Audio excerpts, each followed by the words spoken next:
ओम शांति। 27 अप्रैल 2020। भगवान वाच। मीठे बच्चे अपनी उन्नति के लिए रोज पोता मेल निकालो। सारे दिन में चलन कैसी रही चेक करो। यज्ञ के प्रति ऑनेस्ट रहे। बाबा कहते आत्माओं को कहते क्योंकि आत्मा है मीठी और आत्मा ही भगवान का बच्चा है। तो बाबा कहते हे आत्मा मीठे बच्चे, अपनी आत्मा की उन्नति के लिए रोज पोता मेल निकालो कि सारे दिन में चलन कैसी रही। चेक करो कि यज्ञ के प्रति शिव बाबा ने जो ज्ञान का यज्ञ रचा है उस यज्ञ के प्रति भी हम ऑनेस्ट रहे। प्रश्न है, किन बच्चों के प्रति बाप का बहुत रिगार्ड है, उस रिगार्ड की निशानी क्या है। जो बच्चे बाप के साथ सच्चे यज्ञ के प्रति ईमानदार हैं, कुछ भी छिपाते नहीं हैं, उन बच्चों के प्रति बाप का बहुत रिगार्ड है। रिगार्ड होने के कारण पुचकार देकर उठाते रहते हैं, सर्विस पर भी भेज देते हैं।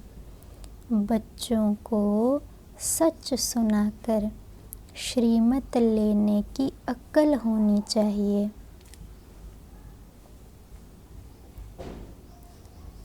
बाबा कह रहे हैं कि ऐसे कौन से बच्चे हैं जिनके प्रति स्वयं बाप को रिगार्ड रहता है और उस रिगार्ड की निशानी क्या है।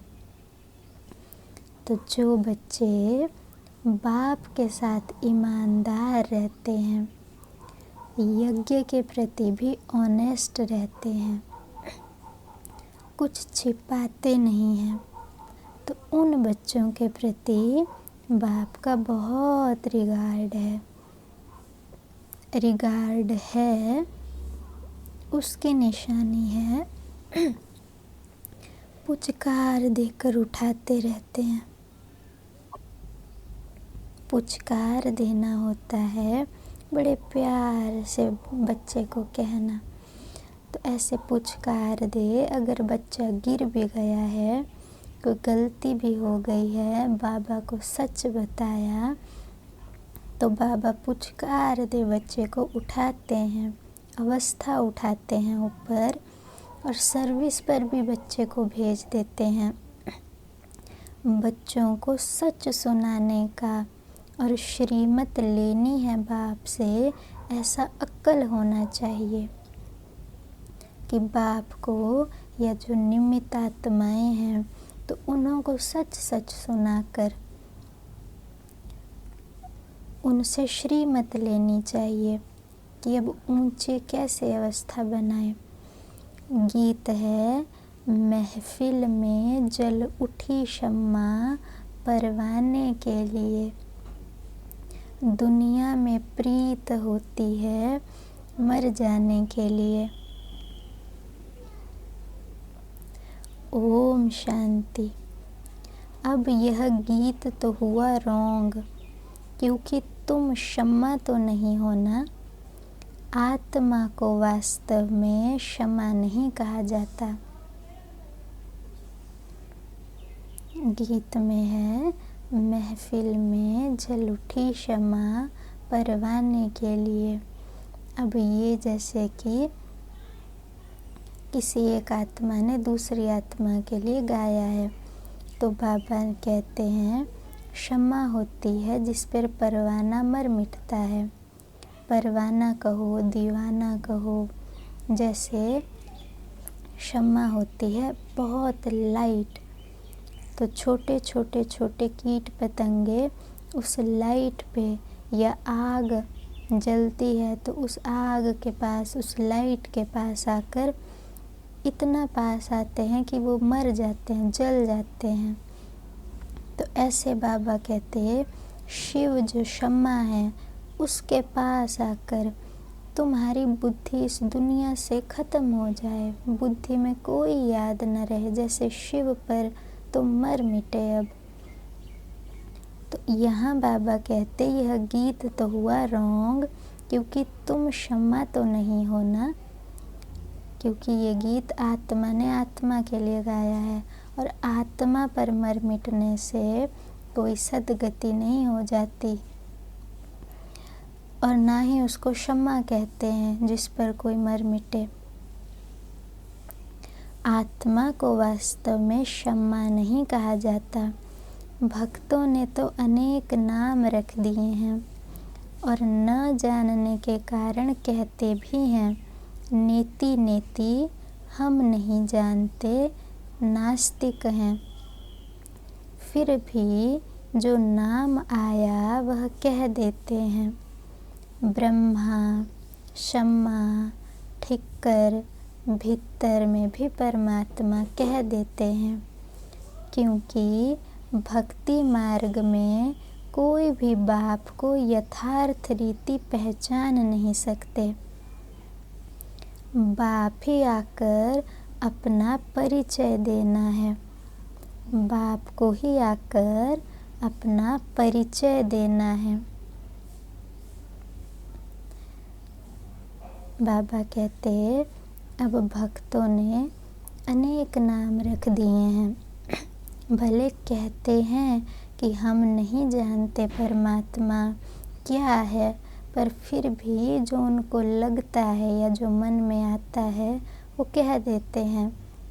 कोई कहते वो ब्रह्म तत्व है, कोई कहते वो ठिक्कर भीतर माना सर्वव्यापी है, सब जगह है। कोई कहते वो क्षमा है, माना बहुत कोई तेजोमय प्रकाश है जिसमें आत्मा जाकर मिल जाएगी या ख़त्म हो जाएगी। क्यों कहते हैं? क्योंकि भक्ति मार्ग में कोई को भी बाप की यथार्थ पहचान, अर्थ सहित पहचान नहीं सकते हैं। बाप को ही आकर अपना परिचय देना है। शास्त्र आदि कोई में भी बाप का परिचय नहीं है, इसलिए उन्हों को नास्तिक कहा जाता है। दुनिया में वो लोग तो कहते हैं कि हम आस्तिक हैं क्योंकि भगवान को मानते हैं, और नास्तिक उसको कहा जाता है जो भगवान को नहीं मानता है। परंतु बाबा कहते दुनिया में सभी नास्तिक हैं क्योंकि भगवान को जानते ही नहीं हैं। जानना माना भगवान की यथा अर्थ पहचान होना। क्या है परमात्मा, कौन है, क्या उसका रूप है, कहाँ का रहवासी है, क्या उसका ऑक्यूपेशन या कर्तव्य है संसार में, उनसे हमारा क्या संबंध है। तो कोई भी इस रीति सही रीति नहीं जानते, तो जो मन में आता है वो कह देते हैं और शास्त्रों में भी लिख देते हैं, क्योंकि शास्त्र मनुष्यों ने लिखे हैं। जैसे आजकल कोई स्क्रिप्ट्स लिखते हैं, अच्छी अच्छी बुक्स लिखते हैं, ऐसे उस समय ऋषि मुनियों ने भी ये शास्त्र लिखे थे। तो बाबा कहते बाप को ही आकर अपना परिचय देना है। शास्त्र आदि कोई में भी बाप का परिचय नहीं है, इसलिए उन्हों को नास्तिक कहा जाता है, क्योंकि बाप को नहीं जानते हैं, गलत परिचय है बाप का। अब बच्चों को बाप ने परिचय दिया है, परंतु अपने को आत्मा समझ बाप को याद करना, इसमें बहुत ही बुद्धि का काम है। इस समय है पत्थर बुद्धि। आत्मा में बुद्धि है। ऑर्गन्स द्वारा पता पड़ता है कि आत्मा की बुद्धि पारस है या पत्थर है। सारा मदार आत्मा पर है। मनुष्य तो कह देते आत्मा ही परमात्मा है, वह तो निर्लेप है, इसलिए जो चाहे करते रहो।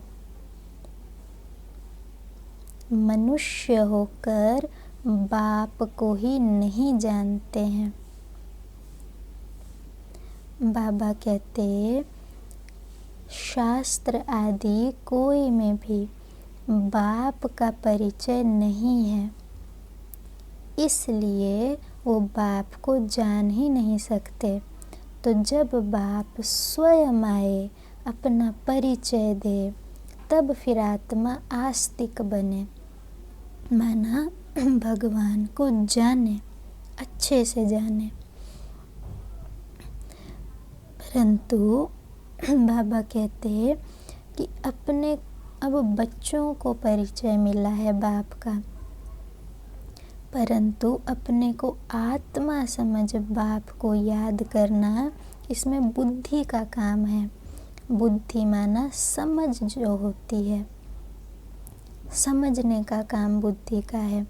तो अच्छे से समझ के कि मैं आत्मा सच में बिंदी स्वरूप हूँ, इस शरीर द्वारा कर्म कराती हूँ, और इस बिंदी आत्मा का बाप भी बिंदी स्वरूप है।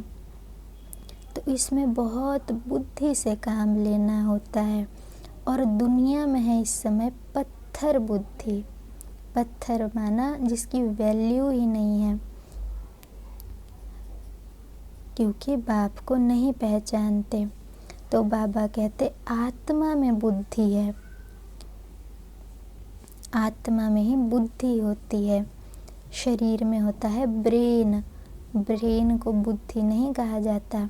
आत्मा ही तो निर्णय करती है क्या करना है और क्या नहीं करना है, और फिर जो करना है वो शरीर से कराती है। तो इसलिए बाबा कहते कि ऑर्गन्स द्वारा पता पड़ता है कि आत्मा की बुद्धि पारस है या पत्थर है, क्योंकि ऐसे तो शांति में सब बैठे हैं, कोई कुछ ना करे तो क्या पता चले कि आत्मा की कैसी बुद्धि है। अब जब कोई कुछ बोलेगा, कुछ करेगा, तो पता पड़ेगा कि आत्मा कैसी है। ये जो शरीर है, हाथ, कान, मुख, पैर, ये सब ऑर्गन्स हैं। तो अगर आत्मा एकदम पत्थर बुद्धि है तो वो क्या कहेगी? मुख से बुरे वचन, कटु वचन, लड़ना, झगड़ना, परमात्मा की गलानी करना, निंदा करना। तो इससे पता पड़ गया कि आत्मा कैसी है। जब तक आत्मा कोई कर्म ना करे तो कैसे पता चले। ऐसे ही अगर आत्मा पारस बुद्धि है तो वो यथार्थ रीति खुद को भी समझे और ईश्वर को भी समझे। तो बाबा कहते आत्मा में बुद्धि है। ऑर्गन्स द्वारा पता पड़ता है आत्मा की बुद्धि पारस है या पत्थर है। सारा मदार आत्मा पर है। मनुष्य तो कह देते हैं आत्मा ही परमात्मा है और आत्मा निर्लेप है, इसलिए जो चाहे वो करो। किसी को मारो, कुछ खाओ, कुछ पियो, कुछ भी करो, आत्मा पे कोई पाप नहीं चढ़ता, ऐसा कहते हैं।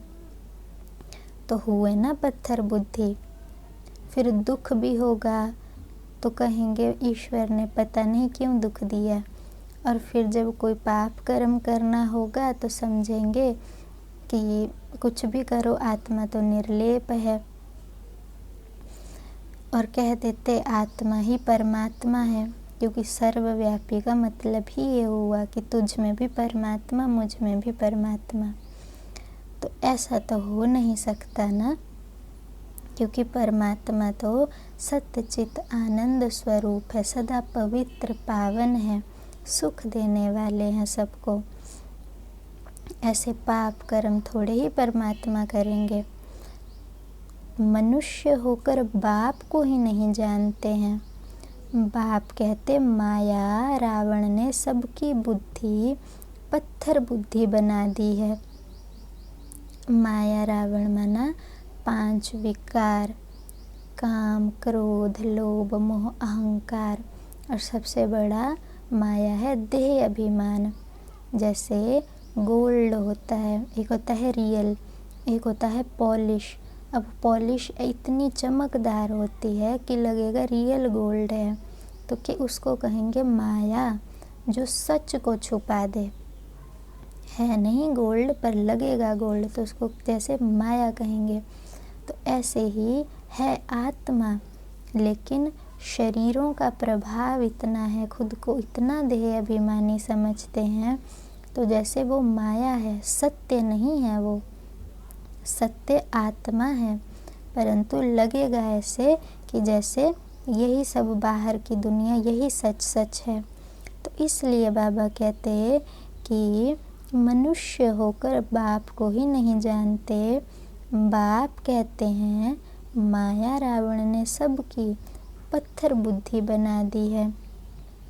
दिन प्रतिदिन तमो प्रधान जास्ती होते जाते हैं। माया का बहुत जोर है, सुधरते ही नहीं हैं। बच्चों को समझाया जाता है, रात को सारे दिन का पोता मेल निकालो। क्या किया? हमने भोजन देवताओं के मिसल खाया, चलन कायदे सिर चली या अनाड़ियों मिसल चली।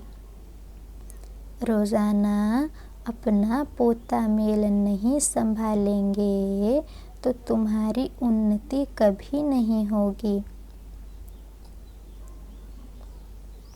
क्योंकि पता ही नहीं पड़ेगा कि कहाँ गलती हो रही है, कहाँ नहीं हो रही है। इसलिए बहुत संभाल के रात को देखना चाहिए कि कैसे कैसे आज पूरा दिन गया। अगर गलती की तो अब कल कैसे सुधारनी है। चलो पूरा दिन पता भी चला गलती क्या की, लेकिन अब कैसे बाबा को सुनाना है, योग में रहकर कैसे खुद को आत्मा समझ उस गलती को रियलाइज़ खुद को ही करवाना है। ऐसा कौन सी ज्ञान की पॉइंट हो जो उस बुरी चलन को, गंदी चलन को ठीक कर सकें। तो बाबा कहते हैं कि बच्चों को समझाया जाता है, रात को सारे दिन का पोता मेल निकालो कि क्या किया। बहुतों को माया थप्पड़ मारती रहती है। लिखते हैं कि आज हमारा बुद्धि का योग फलाने के नाम और रूप में गया, आज यह पाप कर्म हुआ। ये हुए माया के थप्पड़। ऐसा सच लिखने वाला कोटों में कोई ही है। फिर भी बाबा अगर सच लिखते हैं तो बाबा कहते हैं ठीक है बच्चे, आप सच लिखते हो, अब उन्नति भी करो खुद की। बुद्धि, क्योंकि दुनिया में कईयों को पता ही नहीं चलता कि कोई को देख के अगर अच्छा लग रहा है, कोई के नाम रूप में फंस रहे हैं, पता ही नहीं पड़ता कि हम फंस भी रहे हैं। ऐसा लगता है जैसे नेचुरल है, यही ठीक है। तो बाबा कहते हैं कि ऐसा सच लिखने वाला कि हाँ हमारा बुद्धि योग गया, आज यह पाप कर्म हुआ, ऐसा सच लिखने वाला कोटों में कोई ही है। बाप कहते हैं मैं जो हूँ, जैसा हूँ, मुझे बिल्कुल नहीं जानते हैं। अपने को आत्मा समझ और फिर बाप को याद करे, तब कुछ बुद्धि में बैठे।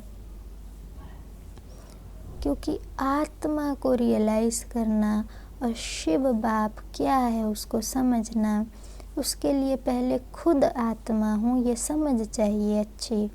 क्योंकि खुद शरीर हैं तो एक शिव बाबा वो जो निराकार है वो क्या चीज़ है, उससे प्रेम करना वो ऐसे नहीं हो पाएगा। अब कोई कुत्ता कोई बिल्ली से थोड़े ही प्यार रचेगा, वो जैसा होगा वो उसी से प्यार करेगा। अब कोई मनुष्य मनुष्य से ही प्रेम करता है, वो कोई कुत्ते बिल्ली ऐसों से थोड़ी प्रेम करेगा। हाँ, एक दुलार होता है कि अच्छे हैं, बाकी प्रेम का जो संबंध है वो निभाएगा तो एक मनुष्य के साथ, अर्थात जो जैसा है वो वैसे के साथ निभा सकता है। तो जब तक आत्मा को खुद की रियलाइजेशन ही नहीं है कि मैं कैसी आत्मा हूँ, देह भान ही है, तो देह की तरफ नेचुरल आकर्षण चला जाता है, परमात्मा की तरफ नहीं जाता। इसलिए बाबा कहते कि मैं जो हूँ, जैसा हूँ वैसा मुझे नहीं जानते हैं। इसके लिए सबसे पहले स्वयं को आत्मा समझ, फिर मुझे याद करें, तब बुद्धि में कुछ बैठे। बाप कहते हैं भले अच्छे अच्छे बच्चे हैं, बहुत अच्छा ज्ञान सुनाते हैं, योग कुछ नहीं, पहचान पूरी है नहीं, समझ नहीं सकते, इसलिए किसी को समझा भी नहीं सकते। सारी दुनिया के मनुष्य मात्र रचता और रचना को बिल्कुल जानते ही नहीं, तो गोया कुछ भी नहीं जानते। इतने मनुष्य हैं संसार में, परंतु कोई भी ना रचता को बाप कौन है और रचना कैसे ये सृष्टि चक्कर चलता है, कैसे हम आत्मा हैं, कुछ नहीं जानते। तो बाबा कहते अगर ये नहीं जानते तो मतलब कुछ भी नहीं जानते। कितने भी नॉलेजफुल हो इस दुनिया में, साइंस की बुद्धि हो, कैसा भी ज्ञान हो, परंतु कोई काम का नहीं है। तो बाबा कहते यह भी ड्रामा में नूंद है, फिर भी होगा 5000 वर्ष बाद फिर यह समय आएगा और मुझे आकर समझाना होगा सबको। राजाई लेना कम बात नहीं होती है, बहुत मेहनत है। माया अच्छा ही वार करती है, बड़ी युद्ध चलती है, बॉक्सिंग होती है ना, बहुत होशियार जो होते हैं उनकी ही बॉक्सिंग होती है, फिर एक दो को बेहोश कर देते हैं। कहते हैं बाबा माया के बहुत तूफान आते हैं, यह होता है। बाबा कहते कि भले कोई कैसा भी हो, परंतु सच सच बताना चाहिए बाबा को। और दूसरा बाबा कहते कि बच्चे राजाई लेना कोई कम बात नहीं होती है, मेहनत है। जैसे दुनिया में वो बॉक्सिंग होती है तो जो अच्छे अच्छे महारथी होते हैं वही बॉक्सिंग लड़ते हैं एक दो के साथ। तो ये है माया और आत्मा की बॉक्सिंग। माया एक संकल्प देगी कि ऐसा कर लो वैसा कर लो, और यहाँ से फिर हम कहेंगे नहीं हम तो आत्मा है, बाबा ने जो ज्ञान दिया वो चलाएंगे। तो ऐसे चलता रहता है बुद्धि में युद्ध।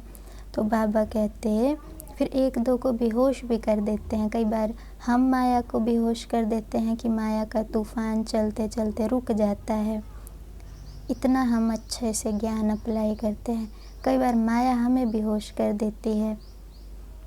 वो जो माया का ज्ञान है, आकर्षण हो रहा है कहीं या कुछ दुख हो रहा है किसी चीज़ का, वो हम पर भारी पड़ जाता है, ज्ञान उतना नहीं अप्लाई हो पाता। तो ऐसे एक दो को बेहोश कर देते हैं। कहते हैं, बच्चे कहते हैं, बाबा माया के बहुत तूफान आते हैं, यह होता है। सो भी बहुत थोड़े हैं जो सच लिखते हैं, बहुत हैं जो छिपा लेते हैं। समझ नहीं कि मुझे बाबा को कैसे सच सुनाना है, क्या श्रीमत लेनी है, वर्णन नहीं करते हैं। बाबा कहते हैं कि ऐसा सच लिखने वाले भी बहुत कम बच्चे हैं। उन्हें इतना भी समझ नहीं कि मुझे बाबा को कैसे सच सच सुनाना है, क्या श्रीमत लेनी है बाबा से, वर्णन नहीं करते हैं। बाप जानते हैं माया बड़ी प्रबल है, सच बताने में बड़ी लज्जा आती है। उनसे ऐसे कर्म हो जाते हैं जो बताने में लज्जा आती है। बाप तो बहुत रिगार्ड देकर उठाते भी हैं, यह बहुत अच्छा है, इनको ऑल राउंड सर्विस पे भेज दूंगा। भले बच्चे को कहने में लज्जा भी आती है, फिर भी बाबा बड़ा प्यार से उठाते हैं बच्चों को, अवस्था को, कि ये बच्चा अच्छा है, इनको मैं सर्विस पे भेजूंगा। परंतु बस देह का अहंकार आया, माया का थप्पड़ लगा और यह गिरा। बाबा तो उठाने के लिए महिमा भी करते हैं, पुचकार दे उठाऊंगा, तुम बहुत अच्छे हो, स्थूल सेवा में भी अच्छे हो। परंतु यथार्थ रीति बैठ समझाते हैं कि मंजिल बहुत भारी है। देह और देह के संबंध को छोड़ अपने को अशरीरी आत्मा समझना है। यह पुरुषार्थ करना बुद्धि का काम है। कौन सा पुरुषार्थ? देह और देह के संबंध को छोड़ अपने को अशरीरी आत्मा समझ, यह पुरुषार्थ करना बुद्धि का काम है। सब पुरुषार्थी हैं। कितनी बड़ी राजाई स्थापन हो रही है। बाप के सब बच्चे भी हैं, स्टूडेंट भी हैं, तो फॉलोअर्स भी हैं। शिव बाबा के बच्चे भी हैं, फिर वो हमें पढ़ाते हैं तो स्टूडेंट भी हैं। और कैसे कर्म करने हैं ऐसा फिर हम उनको फॉलो भी करते हैं कि ऐसे अच्छे अच्छे कर्म करने हैं, तो बाबा को फॉलो भी करते हैं, तो फॉलोअर भी हैं। यह सारी दुनिया का बाप है। सभी उस एक को बुलाते हैं, वह आकर बच्चों को फिर समझाते हैं। फिर भी इतना रिगार्ड थोड़े ही रहता है। बड़े बड़े आदमी आते हैं तो कितना रिगार्ड से उनकी संभाल करते हैं, कितना भबका रहता है। इस समय तो सब पतित हैं, परंतु अपने को समझते थोड़े ही हैं पतित हैं। बाबा कहते कि वो सारी दुनिया का बाप है। देखो, सब मनुष्य आत्माएं दुख में किसको बुलाते हैं? सारी दुनिया इस समय बुला रही है, तो वो आते हैं, आए हैं, बैठकर समझा रहे हैं, पढ़ा रहे हैं, समझाने दे रहे हैं, ऐसा करो ऐसा करो। फिर भी बाबा का रिगार्ड नहीं रखते हैं, उनकी बात नहीं सुनते हैं। बुद्धि दुनिया की तरफ चली जाती है। ये चाहिए, ये करना है, ये नहीं, वो नहीं। इस दुनिया में कोई बड़े बड़े आदमी अगर आते हैं तो कितना उनका रिगार्ड रखते हैं, इतनी प्यार से संभाल करते हैं, यहाँ बैठो, ये खिलाओ, उनकी एक एक बात को पूरा किया जाता है। तो बाबा कहते इस समय सब पतित हैं, जो इतनी संभाल कर रहे हैं, जिसकी बड़ा आदमी समझ रहे हैं, वो भी पतित हैं। परंतु वो समझते थोड़ी हैं अपने को कि हम पतित हैं। माया ने बिल्कुल ही तुच्छ बुद्धि बना दिया है। कह देते हैं सतयुग की आयु इतनी लंबी है, तो बाप कहते हैं 100% बेसमझ हुए ना। एकदम बाबा कहते कि बच्चे आत्मा को नहीं जानते हैं, तुच्छ बुद्धि, छोटी बुद्धि है, एकदम शरीरों में है। तो कह देते हैं कि इस कल्प की आयु इतनी लाखों करोड़ों वर्ष है, सतयुग इतना, त्रेता इतना, द्वापर इतना, और कलयुग तो अभी बच्चा है। तो इसलिए पाप करना छोड़ते ही नहीं है फिर कि कलयुग तो अभी बच्चा है, खूब पाप कर सकते हैं। अभी तो आत्मा निर्लिप्त है, पाप तो आत्मा पे चढ़ता नहीं है, इसलिए करो खूब पाप कर्म, जो मन में आए करो।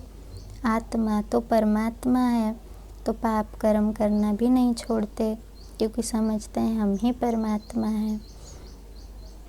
तो बाबा कहते माया ने बिल्कुल तुच्छ बुद्धि बना दिया है, एकदम 100% बेसमझ।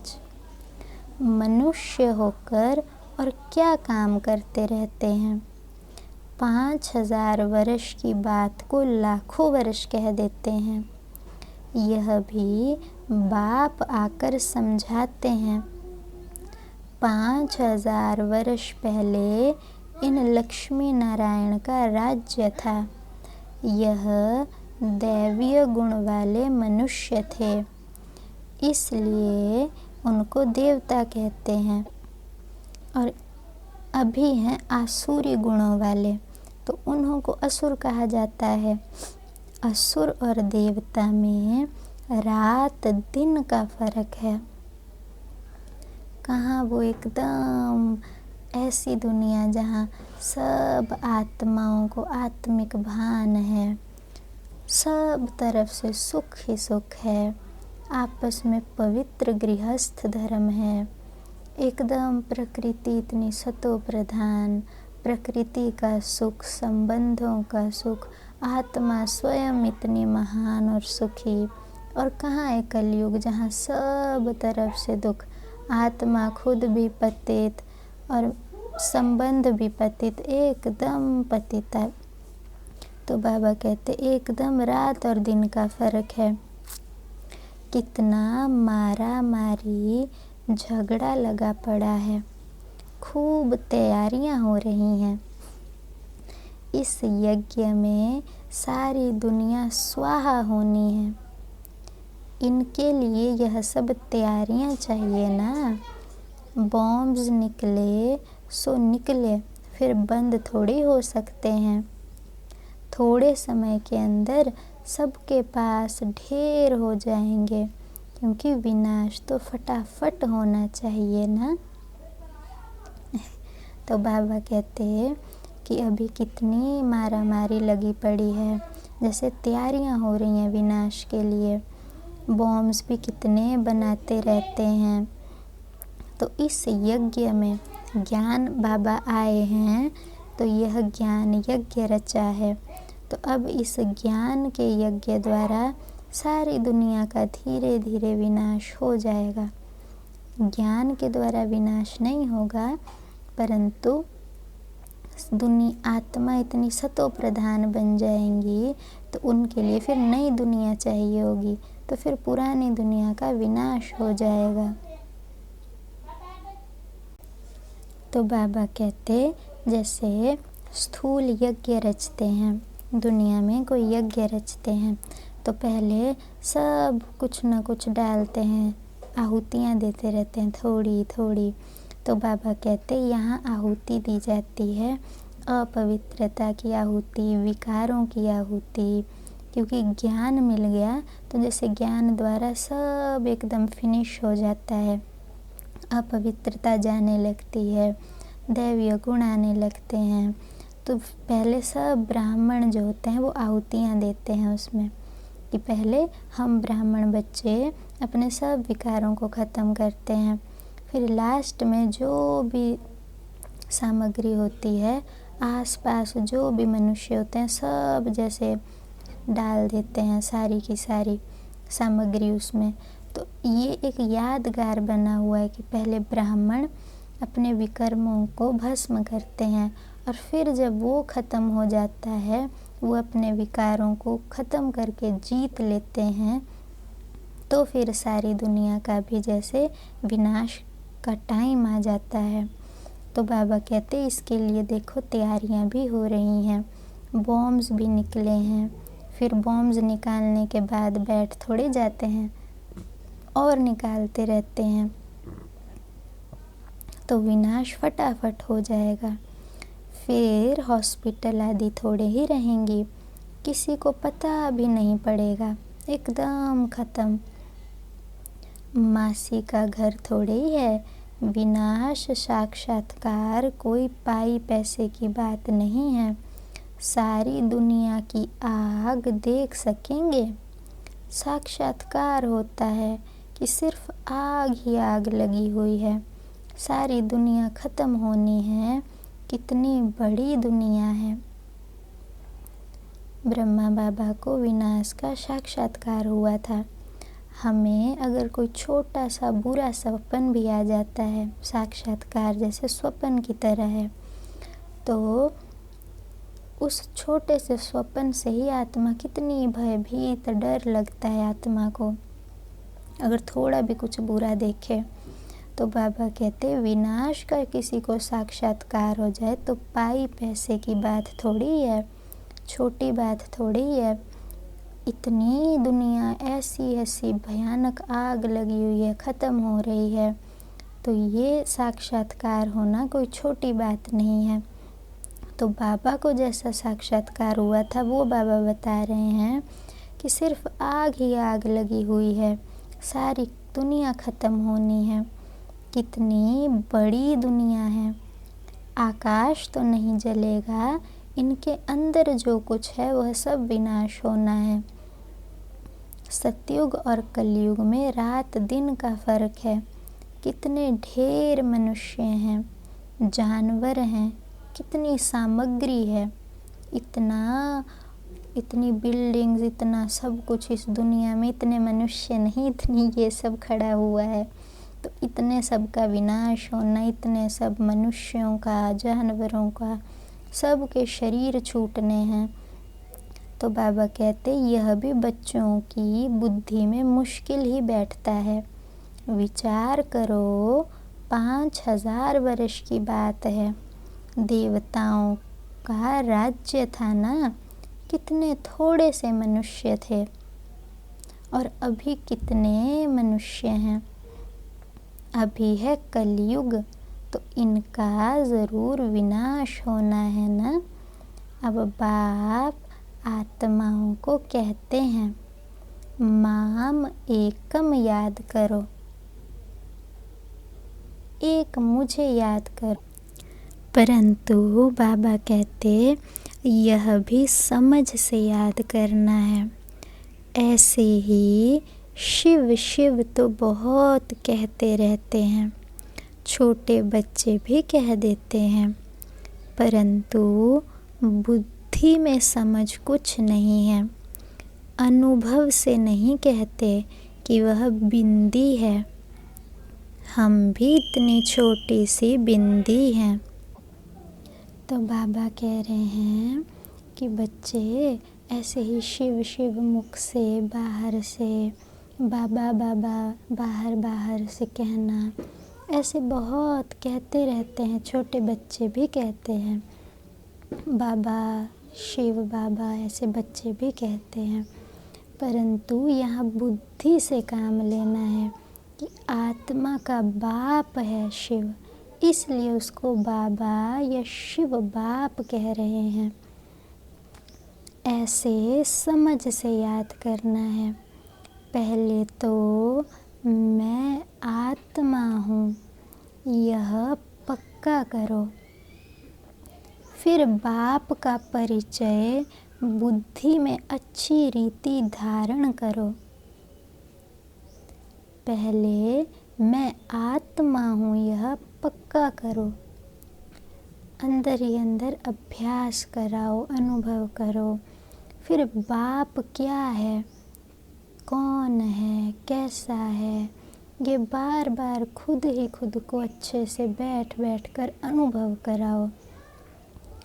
अंतर्मुखी बच्चे ही अच्छी रीति समझ सकते हैं कि हम आत्मा बिंदी हैं। हमारी आत्मा को अभी नॉलेज मिल रही है कि हमारे में 84 जन्मों का पार्ट कैसे भरा हुआ है और फिर कैसे आत्मा सतो प्रधान बनती है। यह सब बड़ी अंतर्मुख होकर समझने की बातें हैं।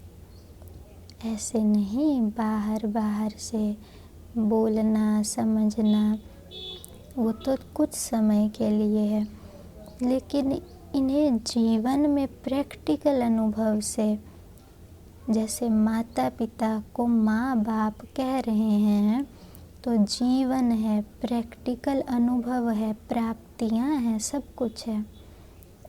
ऐसे सिर्फ बुद्धि से कहना आत्मा के 84 जन्म हैं, चक्र है, मैं सतो प्रधान थी फिर तमो प्रधान बनी, बाहर बाहर से नहीं, लेकिन एकदम अंतर्मुखी होकर।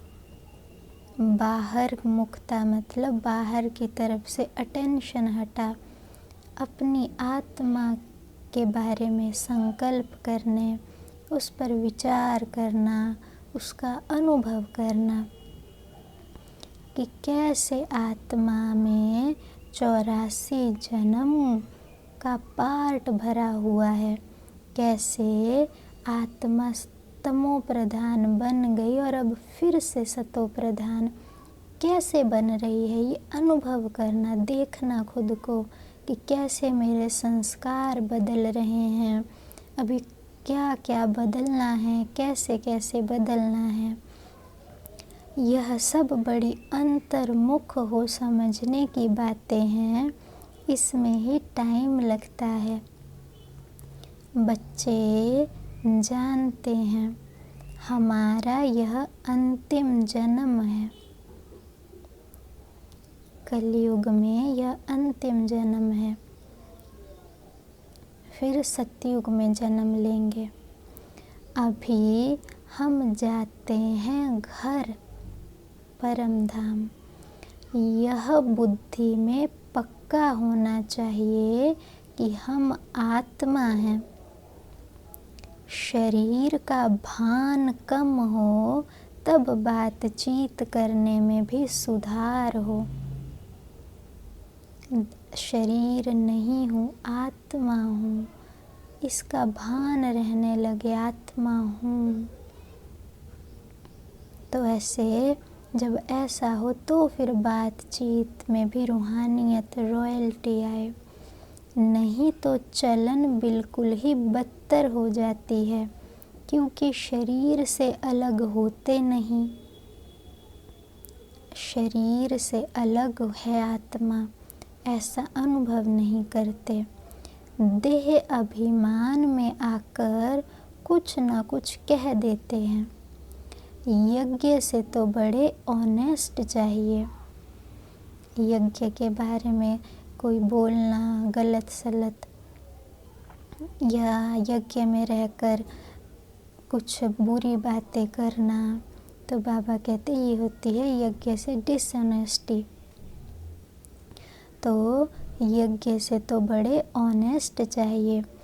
अभी तो बहुत अलबेले हैं, खान पान वातावरण कुछ सुधरा नहीं है, अभी तो बहुत टाइम चाहिए। सर्विस एबल बच्चों को ही बाबा याद करते हैं और पद भी वही पा सकेंगे। ऐसे ही अपने को सिर्फ खुश करना, वह तो चना चबाना है। इसमें बड़ी अंतर्मुखता चाहिए। बाबा कहते कि खुद को ऐसे ही छोटी छोटी बातों में खुश कर लेना, ये चने चबाना है। चने सस्ती चीज़ होते हैं, बादाम महंगी चीज़ है। तो बाबा कहते कि ऐसी छोटी बातों में बच्चे पद प्राप्त नहीं होगा। खान पान वातावरण वायुमंडल अपना वाइब्रेशन बनाना और फिर सच्चा सच्चा सभी को ज्ञान देना, अपनी चलन सुधारना, अंतर्मुखी हो बैठ आत्मा बन बाबा को याद करना, चार्ट रखना। तो चलन कैसी रही पूरा दिन, तो बहुत मेहनत है बच्चे। ऐसे ही सिर्फ छोटी बात में खुश नहीं होना है। ये तो जैसे चने चबाना है, इसमें बड़ी अंतर्मुखता चाहिए। समझाने की भी युक्ति चाहिए। प्रदर्शनी में कोई समझते थोड़े ही हैं, सिर्फ कह देते हैं कि आपकी बातें ठीक हैं। यहाँ भी नंबरवार हैं, बाबा के बच्चे भी नंबरवार हैं। निश्चय है हम बच्चे बने हैं, बाप से स्वर्ग का वर्षा मिलता है। अगर हम बाप की पूरी सर्विस करते रहेंगे तो हमारा तो यही धंधा है, सारा दिन विचार सागर मंथन होता रहेगा। यह बाबा भी, ब्रह्मा बाबा भी विचार सागर मंथन करता होगा ना, नहीं तो यह पद नारायण का पद कैसे पाएगा। बाबा कहते कि निश्चय है बच्चे बने हैं बाप के और बाप से स्वर्ग का वर्षा मिलता है। अगर हम बाप की पूरी सर्विस करते रहेंगे, जिस बाप द्वारा हमें वर्षा मिलता है ऐसा स्वर्ग का, उसकी पूरी सर्विस करेंगे अगर, तो अंदर में यही होगा जैसे यही हमारा धंधा है अब, तो उसी पे विचार चलते रहेंगे। जो हम धंधा करते हैं उसी पे विचार चलते हैं। तो बाबा कहते अगर बाबा की पूरी सर्विस करेंगे तो अंदर में यही विचार रहेंगे कि कैसे किसी को समझाएं। इसी पर विचार सागर मंथन चलता रहेगा पूरा दिन। तो यह ब्रह्मा बाबा भी तो विचार सागर मंथन करता होगा ना, नहीं तो यह पद कैसे पाएगा। बच्चों को दोनों इकट्ठा समझाते रहते हैं, ब्रह्मा भी समझाते हैं और शिव बाबा भी समझाते हैं। 2 इंजन मिली हुई है, क्योंकि चढ़ाई बड़ी है ना, पहाड़ी पर जाते हैं तो गाड़ी को 2 इंजन लगाते हैं। कभी कभी चलते चलते गाड़ी खड़ी हो जाती है तो खिसक कर नीचे चले जाते हैं। तो हमारे बच्चों का भी ऐसे ही है, चढ़ते चढ़ते मेहनत करते करते फिर चढ़ाई चढ़ नहीं सकते। माया का ग्रहण व तूफान लगता है तो एकदम नीचे गिरकर पुर्जा हो जाता है। थोड़ी ही सर्विस की तो अहंकार आ जाता है और गिर पड़ते हैं। समझते नहीं हैं कि बाप है और साथ में धर्मराज भी है। आत्मा उन्नति पाते पाते पाते कुछ तूफान लगता है तो एकदम नीचे आके जैसे गाड़ी का पुर्जा पुर्जा हो गया, ऐसे ही आत्मा एकदम ज्ञान से दूर हो जाती है, एकदम दिल शिकस्त अलबेली हो जाती है। तो बाबा कहते यहाँ बच्चों को 2 इंजन मिली है। ब्रह्मा बाबा भी समझाते हैं और शिव बाबा भी, ताकि आप बच्चों की गाड़ी ऊपर चढ़ती रहे, नीचे ना गिरे। तो बाबा कहते बच्चे सर्विस अगर करते हो तो थोड़ी सर्विस में अहंकार नहीं आना चाहिए, क्योंकि अगर शिव बाप है तो वो धर्मराज भी है। अगर कुछ ऐसा करते हैं तो हमारे ऊपर बहुत भारी दंड पड़ता है, इनसे तो बाहर में रहें वह ही अच्छा है। बाप का बनकर और वर्षा लेना मासी का घर नहीं है। बाबा कहते जो बाबा पे समर्पित भी हो जाते हैं, फिर यज्ञ में रहकर बहुत बेकायदे चलन चलते हैं तो बहुत भारी दंड पड़ता है, क्योंकि यज्ञ से खाते हैं, यज्ञ में रहते हैं, तो जो भी कर्म करेंगे तो नाम बदनाम तो यज्ञ का होगा ना, शिव बाबा और ब्रह्मा की गलानी होगी। तो इसलिए बाबा कहते इससे तो कोई अगर बाहर ही रहें तो भी अच्छा है, पर ये नहीं समझना है फिर कि हम तो बाहर हैं, अच्छा ही है, हम यज्ञ में नहीं हैं। तो फिर दास दासी थोड़े भी बनना है। यज्ञ में रहना बहुत पुण्य का काम है, परंतु बाबा समझाने भी देते हैं कि बच्चे ऐसा कोई बेकायदे चलन नहीं चलनी है। बाप का बनकर फिर ऐसा कुछ करते हैं तो नाम बदनाम कर देते हैं, बहुत चोट लग जाती है आत्मा को। वारिस बनना कोई मासी का घर थोड़े ही है। प्रजा में भी कोई इतने साहूकार बनते हैं कि बात मत पूछो। कोई राजाओं से भी बहुत अमीर होते हैं।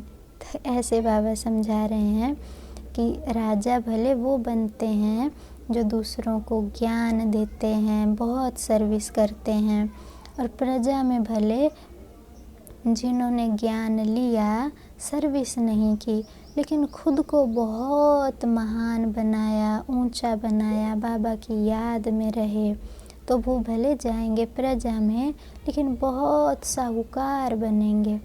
क्योंकि जो जितना ज्ञान रत्नों को अपने जीवन में धारण करता है वो उतना धनी होता है। जो जितना ज्ञान रत्नों को बांटता है वो राजा बनता है।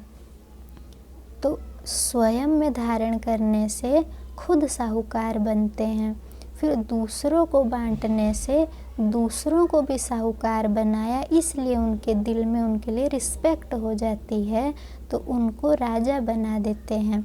तो इसलिए बाबा कहते कई भले ज्ञान देते हैं परंतु खुद की चलन अच्छी नहीं होती, तो भले कोई राजा भी बन जाते हैं थोड़ा द्वापर युग में या त्रेता के अंत में, परंतु जिन्होंने ज्ञान लिया वो अच्छे बन जाते हैं, तो प्रजा में भी बहुत साहूकार बनते हैं कि बात मत पूछो। अज्ञान काल में भी कोई अच्छे होते हैं, कोई कैसे होते हैं। नालायक बच्चे को तो कह देंगे हमारे सामने से हट जाओ।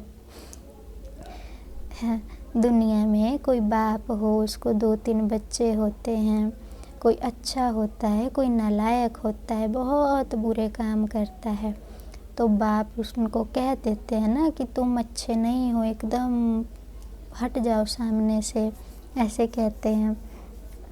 तो यहाँ 1-2 बच्चों की बात नहीं है, यहाँ माया बड़ी ज़बरदस्त है। इसमें बच्चों को बहुत अंतर्मुख हो रहना है, तब तुम किसी को समझा सकेंगे। तुम्हारे पर बलिहार जाएंगे और फिर बहुत पछताएंगे कि हम बाप के लिए इतनी गाली देते आए।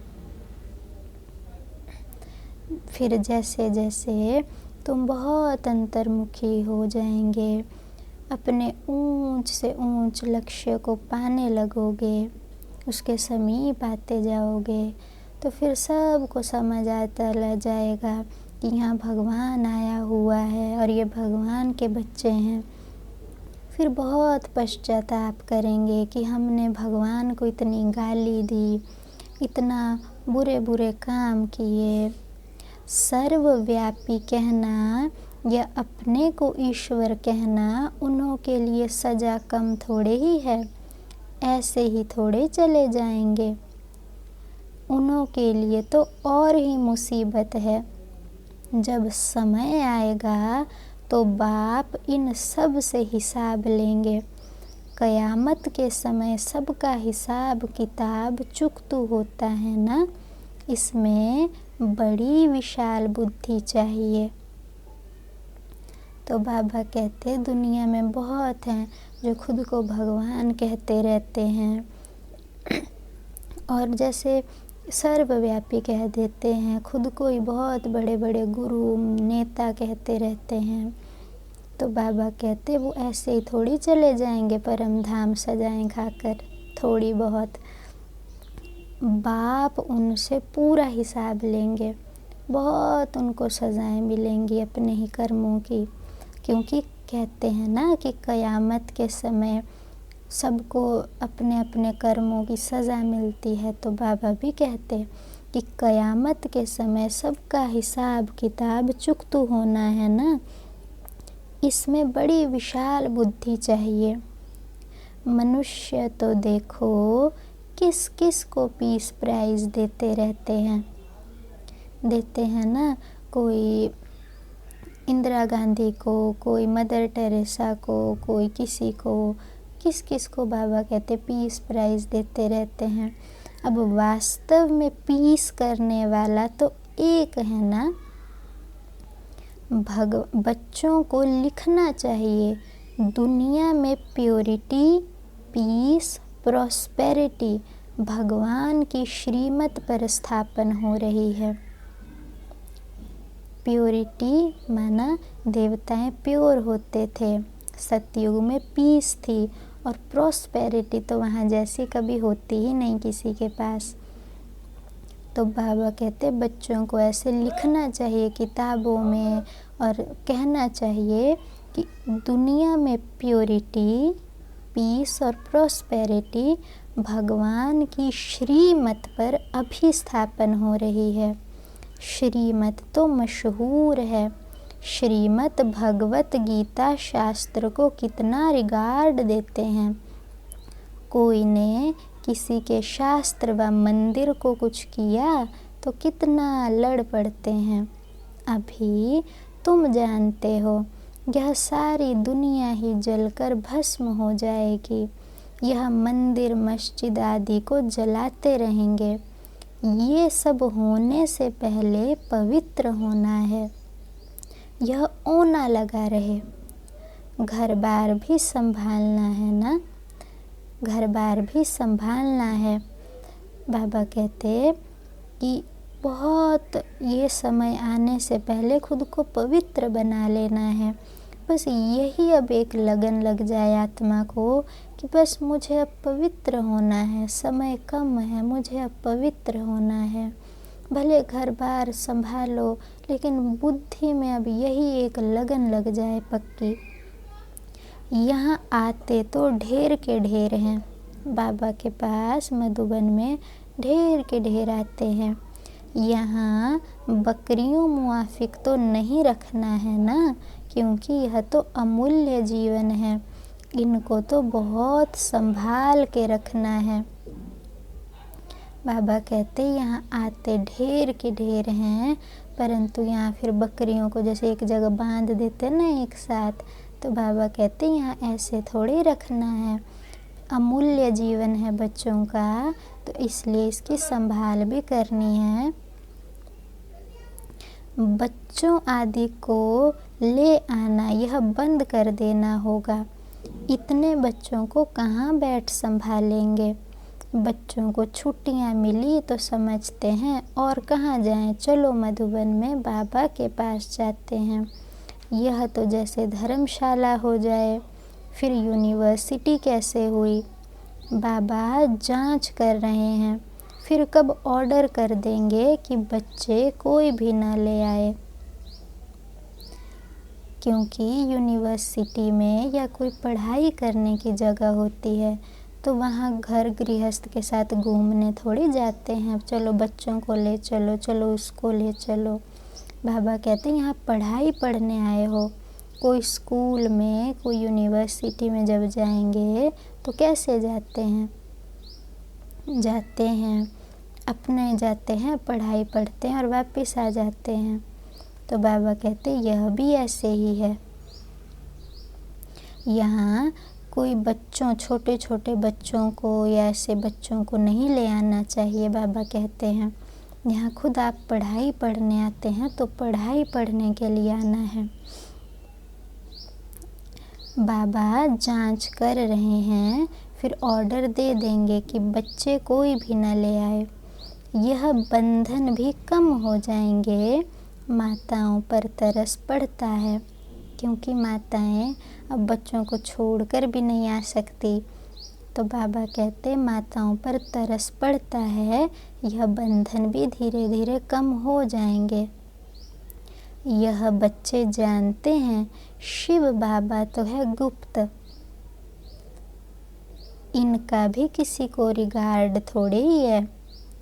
समझते हैं हमारा तो शिव बाबा से कनेक्शन है। इतना भी नहीं समझते शिव बाबा ही तो इन द्वारा समझाते हैं ना।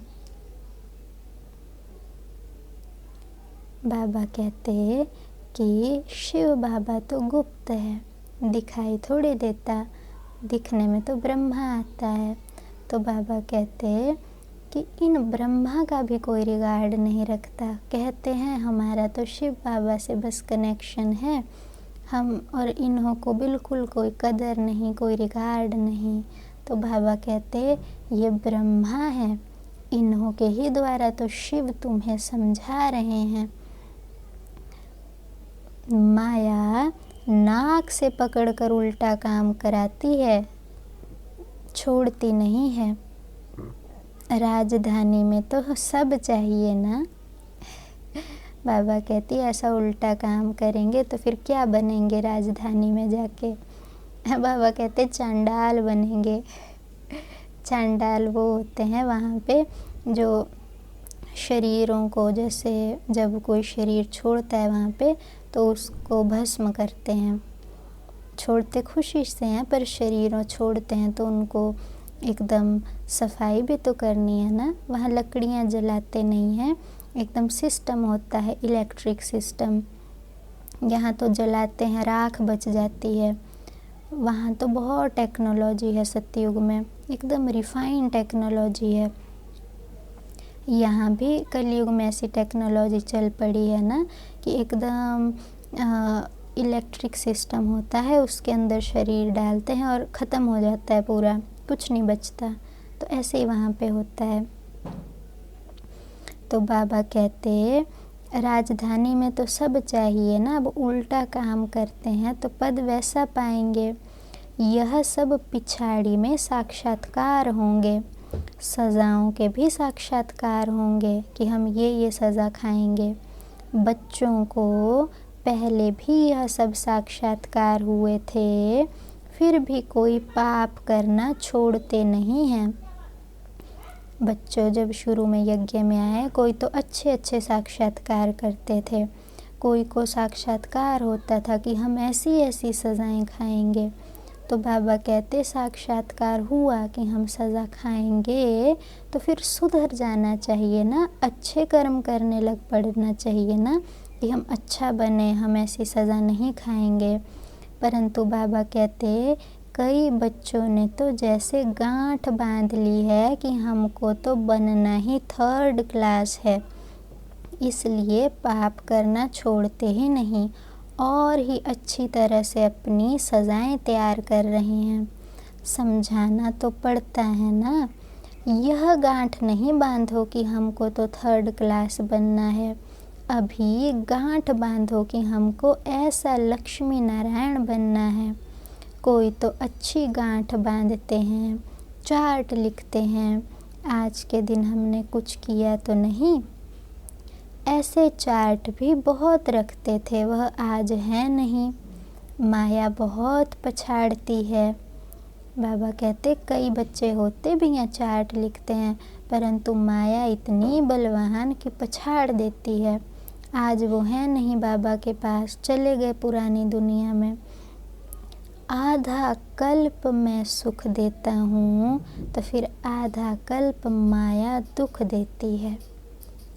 अच्छा, मीठे मीठे सिकिल थे बच्चों प्रति, माता पिता बाप दादा का याद प्यार और गुड मॉर्निंग।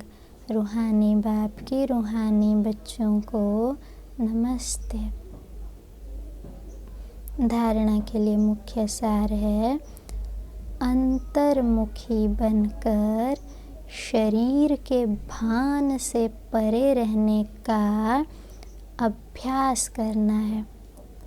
खान पान चाल चलन सुधारना है। सिर्फ अपने को खुश करके अलबेला नहीं होना है। अपने को खुश, थोड़ा बहुत पुरुषार्थ करके खुश नहीं होना, पूरा पुरुषार्थ करना है ताकि सजाएं नहीं खानी पड़े। दूसरा है, चढ़ाई बहुत ऊंची है, इसलिए बहुत खबरदार होकर चलना है। कोई भी कर्म संभाल कर करना है, अहंकार में नहीं आना है। उल्टा कर्म करके सजाएं नहीं तैयार करनी है अपने लिए, गांठ बांधनी है। हमें इन लक्ष्मी नारायण जैसा बनना ही है। वरदान है, कर्म भोग रूपी परिस्थिति के आकर्षण को भी समाप्त करने वाले संपूर्ण नष्टो मोहा भव। कर्म भोग होता है पिछले किए हुए कर्मों के कारण जो शरीर को व्याधि आती है, शरीर को बीमारी कुछ न कुछ होता है तो कर्म भोग आया है, ऐसा कहते हैं। तो कर्म भोग रूपी परिस्थिति की आकर्षण को भी समाप्त करने वाले, कोई आकर्षण न हो उसकी तरफ, ऐसा हो रहा है वैसा हो रहा है, इसको कहते हैं संपूर्ण नष्टो मोहा। तो कर्म भोग रूपी परिस्थिति के आकर्षण को भी समाप्त करने वाले संपूर्ण नष्टो मोहा भव। अभी प्रकृति द्वारा बनी हुई परिस्थितियाँ अवस्था को अपनी तरफ कुछ न कुछ आकर्षित करती है। सबसे ज़्यादा अपनी देह के हिसाब किताब रहे हुए कर्म भोग के रूप में आने वाली परिस्थिति अपनी तरफ आकर्षित करती है। जब यह आकर्षण समाप्त हो जाए तब कहेंगे संपूर्ण नष्टो मोहा। कोई भी देह की व देह की दुनिया की परिस्थिति स्थिति को हिला नहीं सके, यही संपूर्ण स्टेज है। जब ऐसी स्टेज तक पहुंच जाएंगे तब सेकंड में मास्टर सर्वशक्तिवान स्वरूप में सहज स्थित हो सकेंगे। आत्मा क्या चाहती है? यही स्टेबिलिटी, कि दुनिया में कुछ हो मुझे फ़र्क ना पड़े। तो फ़र्क किससे पड़ता है? एक अपनी देह से, दूसरा देह के संबंधों से, तीसरा इस दुनिया में अगर कुछ होता है तब। सबसे पहले पड़ता है अपनी देह से, फिर पड़ता है संबंधों में कुछ हो, फिर तीसरा पड़ता है दुनिया में कुछ हो। तो बाबा कहते प्रकृति द्वारा कुछ न कुछ परिस्थिति अवस्था को अपनी तरफ आकर्षित करती है। कुछ कहीं हुआ दुनिया में, अटेंशन फटाफट चला जाएगा, क्या, क्यों, कैसे। फिर दूसरा अपनी देह का हिसाब किताब अगर कर्म भोग के रूप में आता है तो वो आकर्षित करता है अपनी तरफ। तो अब बाबा कहते इनसे एकदम नष्टो मोहा बनो। कोई भी देह की व देह की दुनिया की परिस्थिति आपकी स्थिति को न हिला पाए, यही संपूर्ण स्टेज है। जब ऐसी स्टेज तक पहुंच जाएंगे तब सेकंड में अपने मास्टर सर्वशक्तिवान स्वरूप में सहज स्थित हो सकेंगे।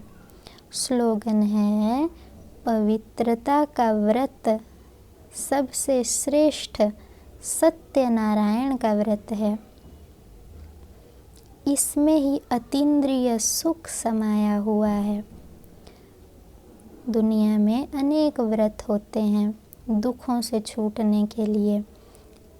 सोमवार का व्रत, अच्छा पति मिले, मंगलवार का व्रत, शनि राहु की दशा न बैठे, फिर होता है बुधवार का व्रत कि हमारे जीवन में सुख आए, वीरवार का व्रत गुरु की कृपा बनी रहे, शुक्रवार का व्रत किसी देवी के लिए होता है, शनिवार का व्रत, रविवार का व्रत, और फिर अलग अलग जन्माष्टमी का ताकि कृष्ण पुरी में जाएं, शिवरात्रि का ताकि शिव के पास जाएं, अनेक प्रकार के।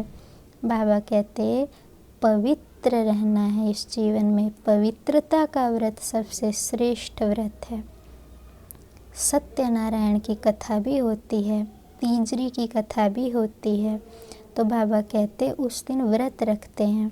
तो ऐसे पवित्रता का व्रत ही सबसे श्रेष्ठ सत्यनारायण का व्रत है।